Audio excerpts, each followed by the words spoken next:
গেলে আর যে উম্মুল বানিন যাকে আমরা বলি আব্বাসের মা, এনার নাম ফাতেমা। এনার নাম কি? ফাতেমা বিনতে হাজারে কালাইবিয়া। তো বলছে আচ্ছা আলী যে খাইবার জয় করেছে? বলছে হ্যাঁ ওই আলী। বলছি যে রসুলের ভাই? বলছে হ্যাঁ ওই আলী। যে হাসান হোসেনের বাবা? বলছে হ্যাঁ ওই আলী। বলছে রিশতা আমাদের মঞ্জুর। এবারে মাওলায়ে কায়নাত হযরতে উম্মুল বানিনকে বিয়ে করে যখন মদিনায় আনলেন, নতুন বউ যখন বাড়িতে ওঠে তার জন্য আমরা কি করব? হ্যাঁ, ঠিক বারে কুরবান উম্মুল বানিনের উপর। বুঝতে পারেন যে ফাতেমার মর্তবা কেউ নিতে পারে না। আর আমি যাচ্ছি কার বাড়ি? ফাতেমার বাড়ি। আমি আলীর স্ত্রী হয়ে নয়, আমি ফাতেমার কানিজ হয়ে আলীর বাড়িতে যাচ্ছি। আর যখন উনি আসে প্রথমবার মাওলায়ে কায়নাত আলীর বাড়িতে, তো হাসান হোসেন অসুস্থ থাকে। সঙ্গে সঙ্গে আসার পরে বাড়িতে হাসান হোসেনের কাছে গেলেন, মাথায় চুমু খেলেন, আর তারা সম্মানের জন্য দাঁড়াতে বলবো, খবরদার, আমি তোমাদের কানিজ হয়ে খেদমত করতে এসেছি। যার মায়ের মধ্যে যদি এরকম অনুভব হয়, তার বেটার মধ্যে একবার দেখুন।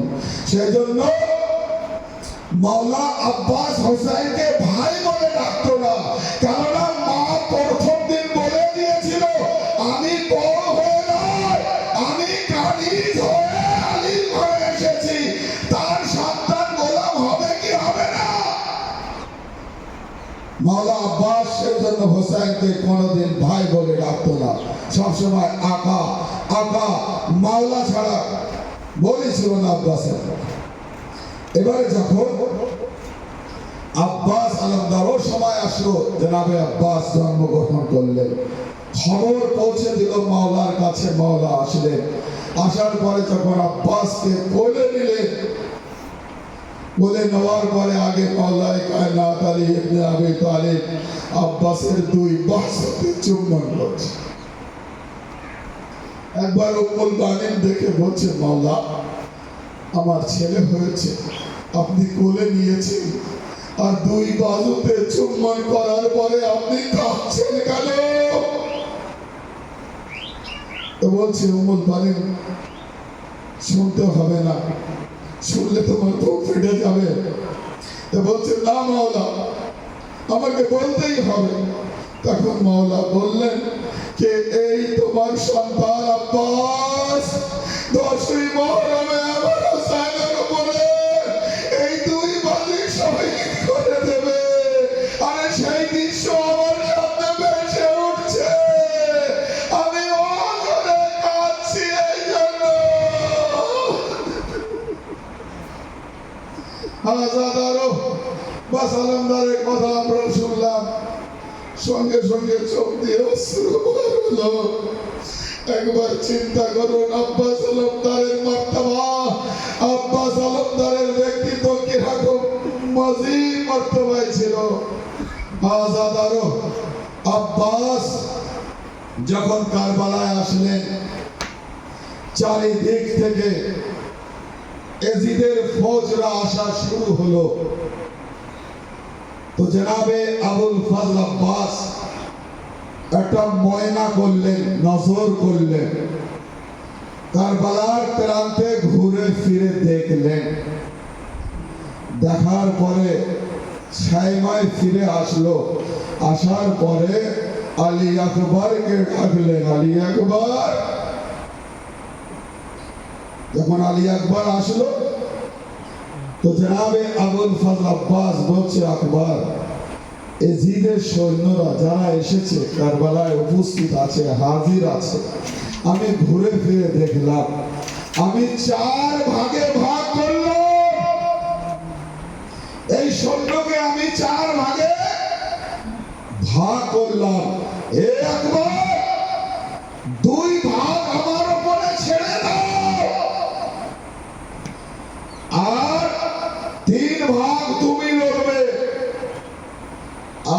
4 ভাগ সমস্ত আনসার আসহাবদের জন্য ছেড়ে দিলাম। একবার তবে মনে রেখো, 2 ভাগকে যখন আমি ওসলে জাহান্নাম করে খুব তাড়াতাড়ি তোমার সঙ্গে যোগ দিব,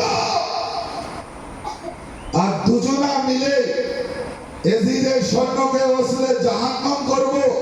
যখন ওসলে জাহান্নাম হয়ে যাবে, তো আমরা দুজনায় আবার আনসার আসাদের সঙ্গে যোগ দেব। যোগ দিয়ে সবাইকে নিস্তরাবুদ করে দেব, ধ্বংস করে দেব। শুধু একটা ময়দানে যে এক নজর ঘুরে এসে একটা পয়েন্ট বলে দিলেন জনাবে আবুল ফজল আব্বাস, 2 ভাগ আমি নেব, 1 ভাগ আলী আকবর তুমি লড়বে, আর 1 ভাগ যত আসহাবী আছে সাহাবা আছে তারা লড়বে। এবার আপনি বলুন, যার মধ্যে এত জোশ বলবলা, তার যদি অনুমতি না দেওয়া, তার যদি হুকুম নিয়ে জিহাদ না পায়, তাদের মনের অবস্থাটা কি হতে পারে? হ্যাঁ দাদারও বাস আপনারা বসে আছেন ফুরসা দেওয়ার জন্য। আবুল ফজল আব্বাসকে কখন হযরতে যাহরা সালামুল্লাহ আলাইহাকে রিওয়ায়াতের মধ্যে আছে, যখন এই মদিনা থেকে কাফেলা চলেছিল, তো মদিনায় আব্বাসের মা উম্মুল বানিন আকা হুসাইনের খিদমতে আসলেন, হাত জোড় করে বললেন, এ হুসাইন, আমি আব্বাসকে একটুখানের জন্য চাই, তুমি আমার আব্বাসকে আমাকে দিয়ে দাও। তখন ইমামে হুসাইন আব্বাসকে ইশারা করলেন, আব্বাস মা ডাকছে। উম্মুল বানিন আব্বাসের হাত ধরে জানেন কোথায় নিয়ে গিয়েছিল? রওজায়ে রাসূলের উপরে। রওজায়ে রাসূলের উপরে নিয়ে যাওয়ার পরে আব্বাসকে বলছে, আব্বাস তোমার ডাইনা হাত দাও। দিলেন, কবরে রাসূলের উপরে রাখলেন, আর একটি হাত আলীর তোমার চাদর মাথা থেকে হটিয়ে নিজের মাথায় রাখলেন। আব্বাসকে বলছে, আমার বেটা, তোমার প্রথম হাত কোথায় আছে? বলছে রওজায়ে রাসূলে। দ্বিতীয় হাত কোথায় আছে? বলছে আম্মা আপনার মাথার উপরে। বলছে কসম খা, কসম খা, যতক্ষণ বাজু সালামত আছে, আরে যায়নাবের বলবা। বলছে কসম খা আব্বাস, যতক্ষণ এই বাজু সহি ও সালিম আছে, যায়নাবের পর্দায় আজাদ করবে। আব্বাস বললেন, আম্মা এরকমই হবে, আমি ওয়াদা করছি তোমার বেটা যত সময় কারবালায় সালামত থাকবে, কেউ নজর তুলে যায়নাবের দিকে তাকাতে পারবে না। যায়নাব ছোটবেলা ঘুমাচ্ছিলেন বাবার পাশে, হঠাৎ যায়নাবের বাজু থেকে কাপড় সরে গেল।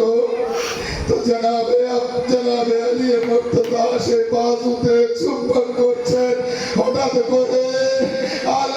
করে যায়নাবে চোখ খুলে গেল, আরে দেখলো বাবা আমার বাজুতে চুম্বন করছে। একবার বলে উঠলো, বাবা কেন আমার বাজুতে চুম্বন করছো? তখন বলছে, যায়না, আমি যা দেখছি তুমি তো দেখতে পারছো না।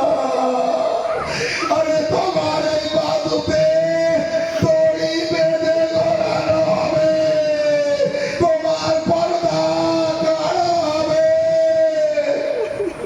যখন আমার বাবা এই কথা বলেছিল, তখন আমি বলেছিলাম, বাবা যার আব্বাসের মতো ভাই আছে, কারোর শব্দ আছে আমার পর্দা করবে।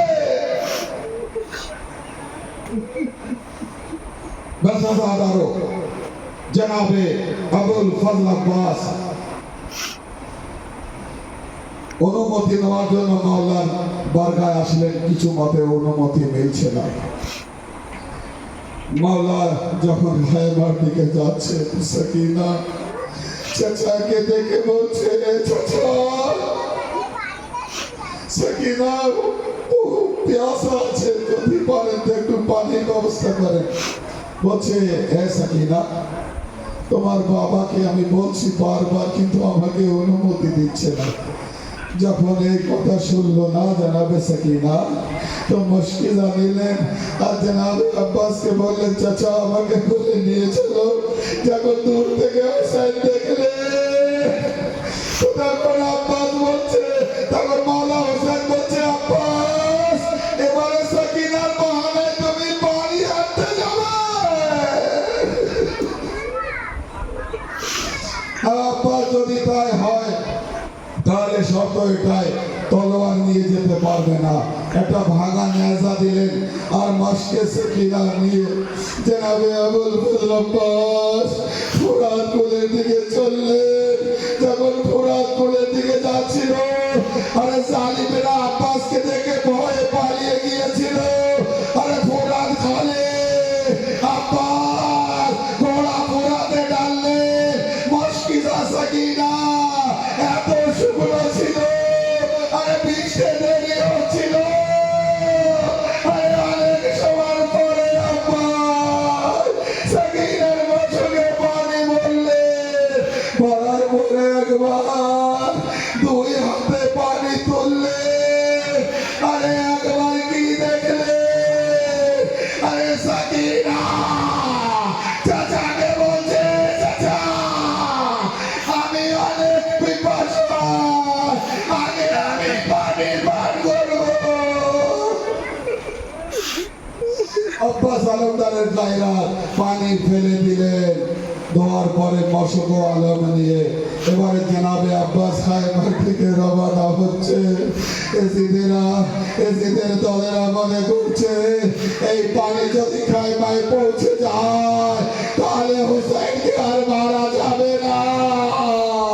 অতএব আব্বাসকে ঘিরে জমা হামলা করো, আর যেন কোনো এতে পানি খায়বায় না পৌঁছায়। হাজার আরবাস অল্প অল্প করে বসায় বলছে, কে হঠাৎ করে একজন ধোকা দিয়ে গাছের আড়াল থেকে আব্বাসের ডাইনে বাজু কালাম করলেন। আরে দ্বিতীয় হাত দিয়ে আব্বাস লড়াই করছে, আর এক সাথী আর এক কালাম করে দিলে। আব্বাস আলম মুখে ধরলেন, মাসকিজা দাঁতে ধরলেন, আর হোসেনের গায়ে মাথে রোধ করলেন, আর মনে মনে দোয়া করছে, হে পরওয়ারদিগার আমি যেন হোসেনের খায়বায় পানি পৌঁছতে পারে। বাস দোয়াই করছিল, একটি দিন এসে মাসকি সাকিনা আরে মশকের পানি জমিনে কাঠমারায় পড়ে গেল। আব্বাসের আশা ভেঙে গেল, আবার ফোরাত কোলের দিকে চললে। আরে একসাথে আব্বাসের মাথায় গুরুজ মারলে, আব্বা ঘোড়ার পিঠে আর থাকতে পারলেন না, জমিনে আসলেন, আওয়াজ দিলেন, আকা আমার সাহায্য করো। হোসেন বলছে, আব্বা তোমার আওয়াজে আমার খবর ভেঙে গিয়েছে। হোসেন আর দাঁড়াতে পারছে না। এ আব্বা বাসাদারে হোসেন আব্বাসের লাশের দিকে যাচ্ছে। আরে একবার ঝুঁকলে, আরে কিছু ওঠালেন, বুকে নিলেন, আবার কিছু দূর গেলেন, আবার ঝুঁকলেন, কিছু উঠালেন, বুকে নিলেন। আরে সামনে গিয়ে আব্বাসের লাশে হাজির হলেন। হোসেন আব্বাসের মাথা টুটে রাখলেন, আর দেখার পরে বলছে, আব্বাস কোনো ওসিয়ত। আব্বাস আলমদার ওসিয়ত শুরু করলেন, এ বাঁকা আমার লাশ যেন খায়বায় না নিয়ে যাওয়া হয়, কারণ আমি সাকিনাকে ওয়াদা করেছিলাম আমি পানি দিয়ে আসতে পারলাম না। এ আকা বাস আখেরি ওয়াদা, আখেরি ওসিয়ত এইটাই।